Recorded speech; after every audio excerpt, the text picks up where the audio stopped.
राधे राधे महाराज जी। महाराज जी, क्या आत्मा सच में होती है? अगर हाँ तो उसका स्वरूप क्या है? तुम कौन हो? कौन हो तुम? मनीष तिवारी। हाँ, मनीष तिवारी। तो इस ढांचे का नाम है, इस ढांचे का नाम है, तुम्हारा नाम थोड़ी है। तुम्हारे ढांचे का नाम मनीष तिवारी है। इतना काट दिया जाए तो तुम कट गए क्या? तुम्हारा हाथ कटा, तो जिससे हमारा संबंध होता वो मैं नहीं होता। समझ पा रहे हो हमारी बात?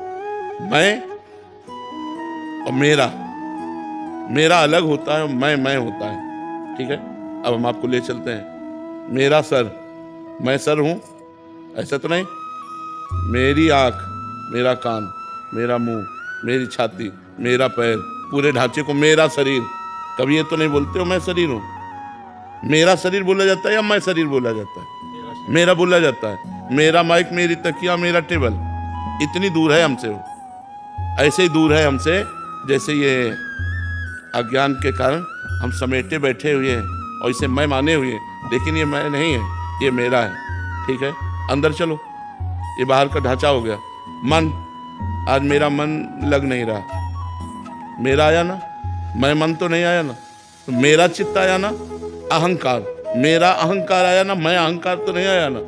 मेरी इंद्रियां, मेरा मन बुद्धि चित्त अहंकार, मेरा, मैं तो नहीं आया। और अंदर चलते हैं। तीसरा शरीर, कारण शरीर, उसे स्वभाव कहते हैं। मेरा स्वभाव है कि मैं, तो तीनों शरीर मैं नहीं हुए, तो मैं कौन है इसके अंदर? वही आत्मा। मैं मनीष तिवारी नहीं है, मैं शुद्ध ब्रह्म आत्मा है।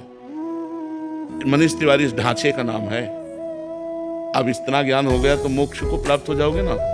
तो खिलवाड़ है इतना ज्ञान होना। अब साधना में लगना पड़ेगा।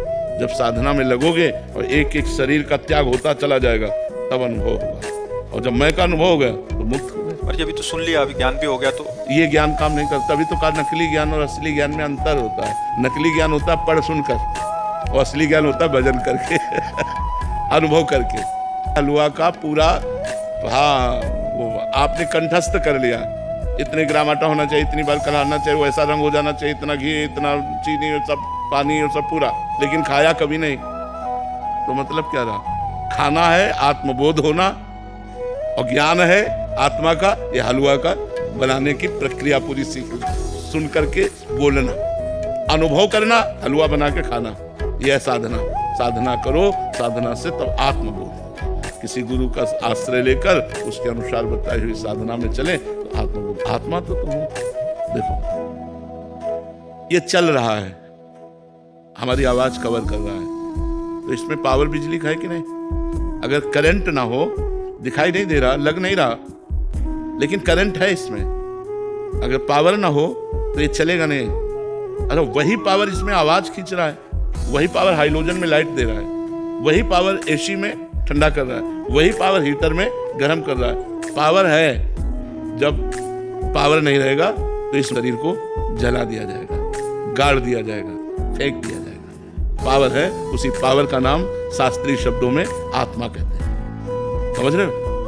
तो है ना, है उसी पावर को, जिस पावर से आप हाथ जोड़ रहे हो, जिस पावर से आप बोल रहे हो, जिस पावर से आप सुन रहे हो, जिस पावर से आप देख रहे हो, उसी पावर का नाम आत्मा है। अब उस पावर का जिसको हम वर्णन कर रहे हैं वो मैं है, वो मैं ही हूं।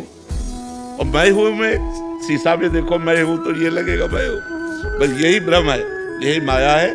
इससे हटो और फिर अंदर देखो, जो मैं है वही पावर है, वही ब्रह्म है, वही आत्मा है, वही परमात्मा है। वो है, उसके बिना सत्ता ही नहीं है। जब आदमी मर जाता है तो ढांचा तो यही रहता है ना, लेकिन जो गया वो पावर, बिजली ऑफ हो गई, पावर खत्म, बोले मर गया।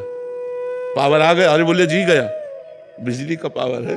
जैसे बिजली है तो प्राकृतिक पावर है, आत्मा है तो चिदानंद पावर है। उसी पावर से अनंत ब्रह्मांड, जड़ चैतन्य सब चल रहे हैं, पावर वही है।